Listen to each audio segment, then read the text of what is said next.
Alors, après un escargot, maintenant une pie, Patrick. Ah oui, là on a Maria. Alors Maria, elle est plus toute jeune, hein, mais ça l'empêche pas pour autant de consacrer toutes ses journées comme assistante. Elle assiste des personnes encore plus âgées qu'elle.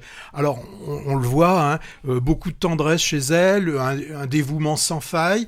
Elle s'occupe de ces âmes solitaires, en leur apportant sa présence, réconfort et aussi les soins qu'elle peut donner. Et pourtant, hein, la vie de Marianne est loin d'être facile, hein, pour elle non plus. Alors, on voit très bien qu'elle a une difficulté à joindre les deux bouts, et puis les maigres revenus qu'elle parvient à gagner ne suffisent pas toujours à couvrir ses propres besoins. Alors, c'est à un moment donné, pour pouvoir donner des cadeaux à son petit-fils, et autant par désespoir que par nécessité, Marie va commencer à subtiliser quelques euros à ses protégés, hein, et bien qu'est-ce que ça va donner, vous le verrez là aussi en voyant le film. Alors on retrouve, hein, Marseille, l'Estaque et tout le petit monde de Robert Guédiguian. Alors forcément, hein, le rôle principal est tenu par sa compagne Ariane Ascaride. Le mari, c'est Gérard Mélan. Souvenez-vous, hein, du Marius, de Marius et Jeannette. Bon, avant tout, hein, la pie voleuse, c'est un drame touchant qui explore les complexités de la condition humaine à travers ce personnage de Maria, qui est interprété avec finesse par Ariane Ascaride. Alors, dans ce film, j'ai dit qu'on retrouve toute sa bande, donc il y a Jean-Pierre Daroussin, et il faut noter, hein, que c'est le dernier film où apparaît Jacques Boudet.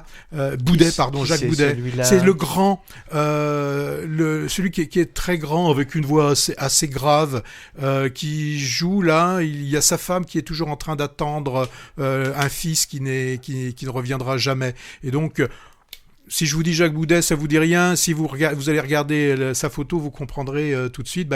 Il est disparu en juin 2024. Alors là, pour le moment, je vous ai brossé un côté assez positif du film. Il y a quand même des défauts. Il y a le rythme du film qui est lent, voire très lent.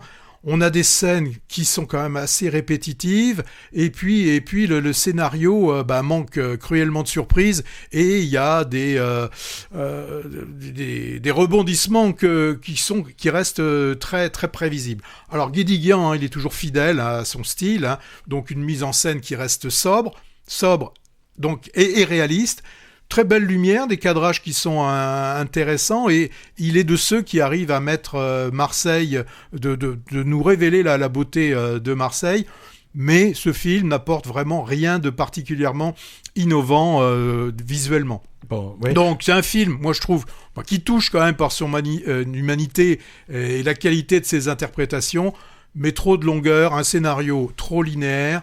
Voilà, donc ce que je pouvais dire de cette pie voleuse. Ouais, dans la pie voleuse, alors les personnages récurrents quand même de Guédiguian, joués par les mêmes acteurs, dans des lieux identiques, commence un peu à lasser. Alors, son profond humanisme social est toujours là, hein, mais un peu gâché par un récit dont on devine les coutures. Hein. Et les coutures, moi je trouve qu'elles souffrent ici de malfaçon. Hein. Je pense par exemple à cette double histoire romantique à laquelle on ne croit absolument guère. pas. Ouais. Moi je trouve que Guédiguian gagnerait à se renouveler, et ce qui passerait sans doute par une délocalisation, hein, comme il l'avait fait avec son Twist à Bamako il y a 3 ou 4 ans.